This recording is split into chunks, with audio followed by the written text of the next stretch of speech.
welcome to the Book Chronicles. I just wanted to let you guys know that yes, we have changed our name. Me and Mel both decided it was time for a name change on our channel.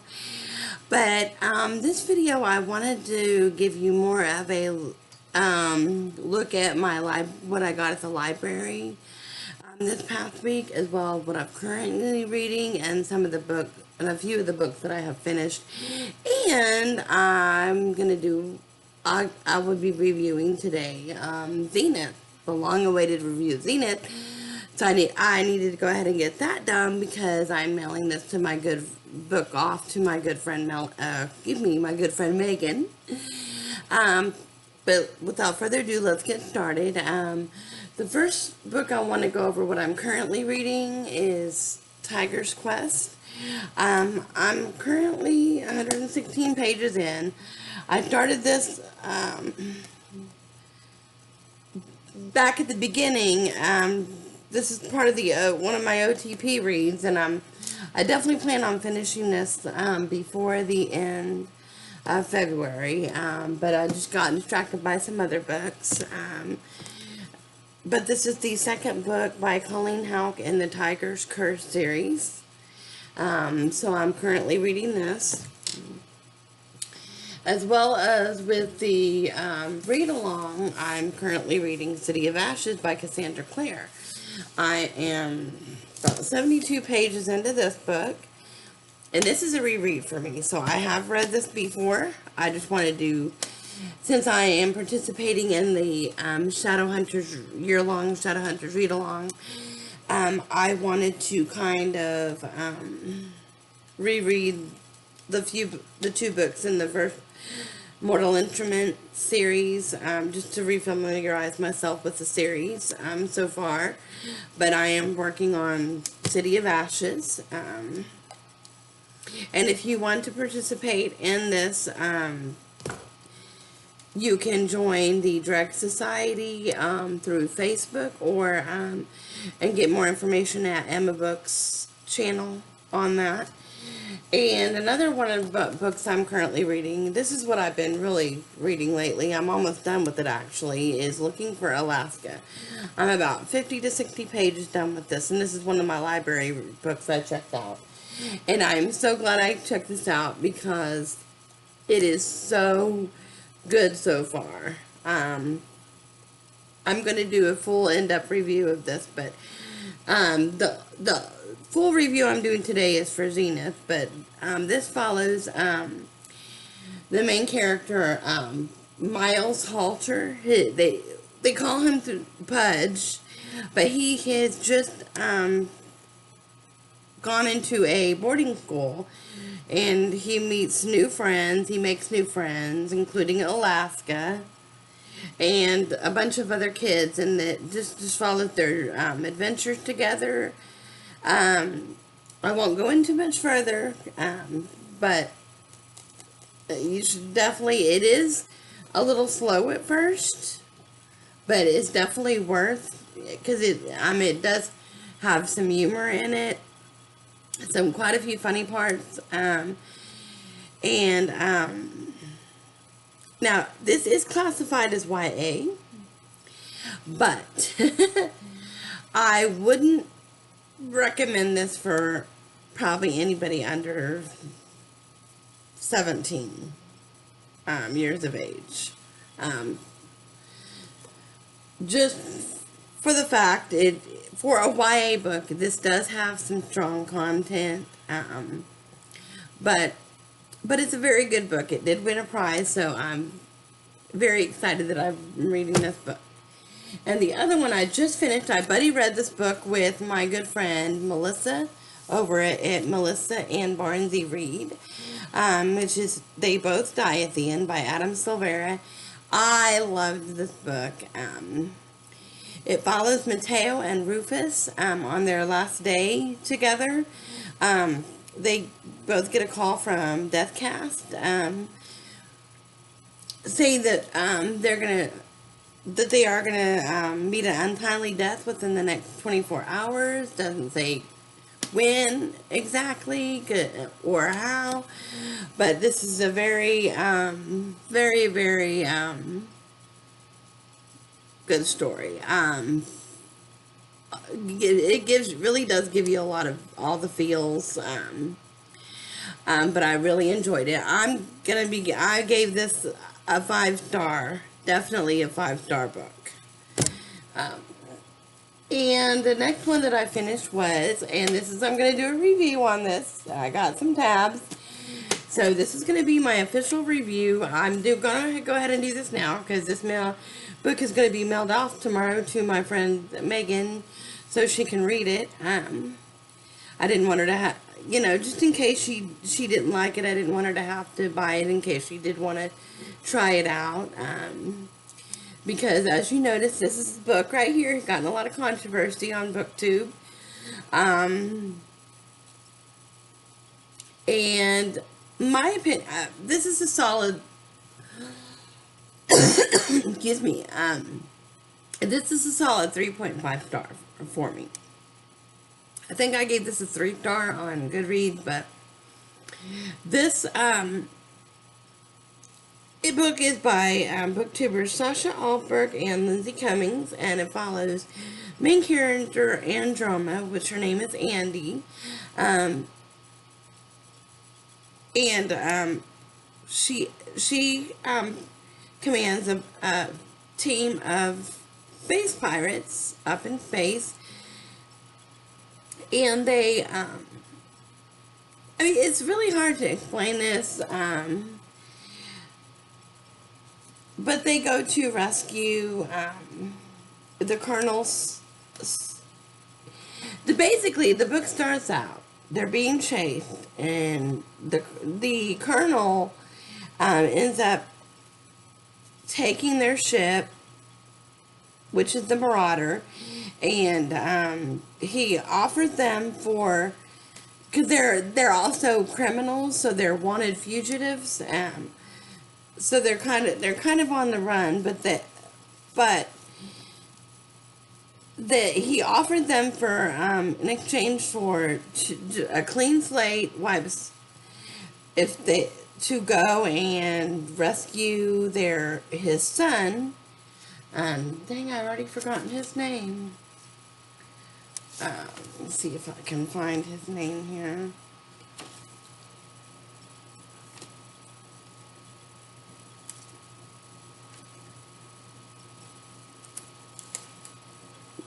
I've done forgot it. I should have did this review much earlier. Let's see. I want to say, no, not Dex, but, oh, here we go. And it has very short chapters, so now, I will warn you, I know it's in here. Oh, yes, here it is. Valen. Valen is the one that they go to rescue. And I will warn you there that probably the first half of the book I thought was very exciting, and then probably towards between, I would say, if I can remember right, between chapter 40 and 70 was a little slow. Very slow, actually, not little, but very. But then I think it was worth sticking it out. I think that it's worth sticking it out. And I feel this has gotten a lot of negativity on BookTube for a lot of the wrong reasons. And I feel like this book was nitpicked at. I mean, that's just my opinion, because really, you can nitpick any book and find things wrong with it. That's just my opinion, but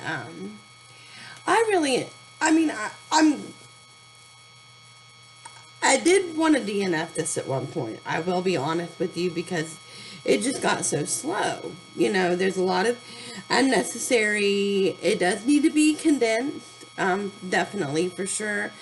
But I think it was worth sticking it out. I really think it was worth sticking it out because this was I think an overall okay read for me. Not great, but okay. Which, you know, I don't regret at all reading or getting this, but I just wanted to, you know, kind of give my thoughts and feels on this book. But they go in, Andy and her second, which is Lyra, and two other crew members. They're the crew of the Marauder, and they go and they rescue Valen, and it basically just goes from there. There's so many different points of view in this book, so it's really hard to go, you know, through each part, but I think it's worth, like I said, I think it's worth sticking it out if you get it. You may want to check this out of the library if you can at first before you do buy it, just in case, you know, you don't, because this, I think it's either you either really like it or you don't, but it was an okay read for me, and I'm very proud of them, of Sasha and Lindsay, for getting published. The next book, and this is the rest of my library haul that I plan on reading. I'll probably end up having to recheck these out. I think I can 4 times. I've only, and I can only check them out for 2 weeks, but I'm going to renew. You can renew 4 times, but out of the library books, I've only almost finished one of them. I checked out 4, and this is the 5th one, Looking for Alaska. I just wanted to go kind of like more in-depth of what I got at the library. I know me and Mel did a prior video, but I just kind of wanted to go over what I got and the reason I got this. I got Reawakened, which is probably the next one I'm going to get into. I'm sorry, it's shiny. The library has good protectors on their dust jackets, which is good. This is another series, and Colleen Houck has written. I don't know much about it. I didn't even know about it until I saw my friend Melissa do talk about it, and she's read it, and I was like, yay! I didn't know she had another series, and because I really enjoy Colleen Houck's writing. I'm really enjoying the Tiger's Curse series, but I was very, very happy when I saw Melissa's video on this book, because I really wanted to pick this up, and I think it has to do with Egyptian mythology. I'm not quite sure, but I'm very excited to dive into this. The next book, I wanted to give this series a second chance. I read Ruby Red, and this is the Ruby Red trilogy, and I wanted to give it another chance. So I checked out Sapphire Blue, which is the second book by Kristen Gear. This is a family that has a time traveling gene, and I really can't remember the name of, I think her name was, I remember what the Gideon, and I mean, I still remember enough to continue on with the series, but I'm really, and I believe I was going to unhaul Ruby Red, but I think I may keep it a little bit longer, hold on to it a little longer, because I did enjoy it. I did really enjoy it, and I want to continue on with the series, just, you know, and to see what I think overall of the series. But Sapphire Blue.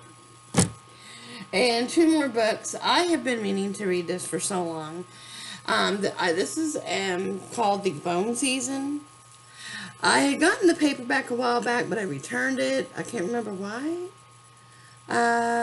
Think for a different book or something, but I really wanted to read this, so I checked it out, and probably will end up buying this eventually, But like I said, I'm trying to save more money and not buy as many books. And only keep, I've decided I'm only going to keep books that I'm going to be, I know I'm going to want to reread eventually. But I'm really excited. This is The Bone Season by Samantha Shannon.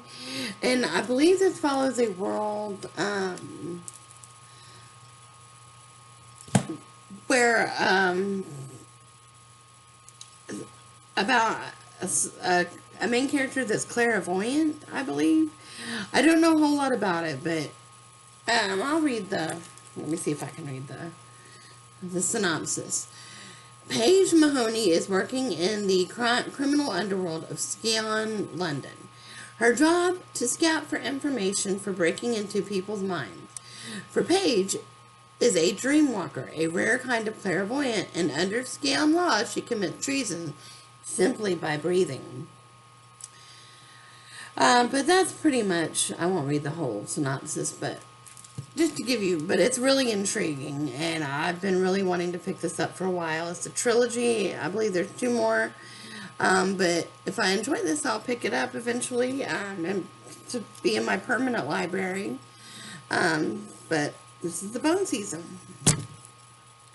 And finally, I learned about this from Emma Books. This book, she did I believe it was I want to say, not Fairy Loot, but it's one of them Owlcrate. I believe it's Owlcrate, and she got Daughter of the Burning City, and I really wanted to pick this up because not only do I like the cover, but the synopsis is pretty intriguing to me. It follows 16-year-old Serena, has spent most of her life within smoldering borders of the Gomorrah Festival. Yet, even among the many unusual members of the traveling circus city, Serena stands apart as the only illusion worker born in hundreds of years. This rare talent allows her to create illusions that others can see, feel, and touch, with personalities all their own. Her creations are her family, and together they make up the cast of the festival's freak show. So, it kind of gives me a Carnival vibe, maybe. But, and if you just look at I really like the cover. So, I like circus stories. So, hopefully, this will be a good read. And if it is, I might eventually pick it up in my permanent library at home. But I believe that covers everything. I know I have read more than that this month. I've read Clockwork Princess, of course, you know my other videos. And I have read To All the Boys I've Loved Before. Just trying to go through what I've read. I've read about 10 books this month so far, and this will make 11. I know my Goodreads is messed up. My Goodreads goal is messed up because it says I've read, They Both Die at the End. Twice. Not They Both Die at the End. The one that it was January's pick for my book club. One of Us is Lying. One of Us is Lying. It says I've read that twice for some reason. And then I actually did, another thing. I did DNF a book. And I had already bought this book. And just hadn't picked it up yet. As far as just hadn't started reading it. Picked it up to read yet. But my couple good friends, Thico and Melissa, told me that it was horrible. And I watched her shit review of it, and I thought it was funny. But I wanted to kind of try it out to see if I had the same opinion, and I got, sure enough, I got 60 pages, or about 50 to 60 pages in, and it was I knew I wasn't going to enjoy the rest of it, so I'm actually unhauling it, and it's in my unhaul box. And I did DNF it. And actually, that's the first book I can say I have DNF'd in a while. I think. Yeah, but yeah, I knew it. It really doesn't. It doesn't have a plot. It's about this necromancer that raises her brother from the dead, and pretty much the rest of the book, and kind of find out, and spoiler alert, but the rest of the book, but he's come to find out, she said he's the only one he ends up raising, and the rest of the book, it's just pretty much her training and being a maid, and it just, and I thought, well, that's disappointing, because I'm, you know, like she said in her shit review, where's the cool shit at? But anyway, but that's all I got for today. I just wanted to do a video on kind of like to let you know what currently reading. We're still sticking, me and Mel are still sticking with our monthly themes. Tiger's Quest is probably gonna, I do plan on still finishing the Tiger's Curse series. Probably will carry that on over to the next month, but and still read what I plan on reading for next month's theme, which is Irish literature and mental health, which I plan on reading Angela's Ashes. So I'm going to be reading that along with my library books, of course. But anyway, that's all I have for now. I hope you enjoyed this video. Peace, love, books, and coffee. Bye.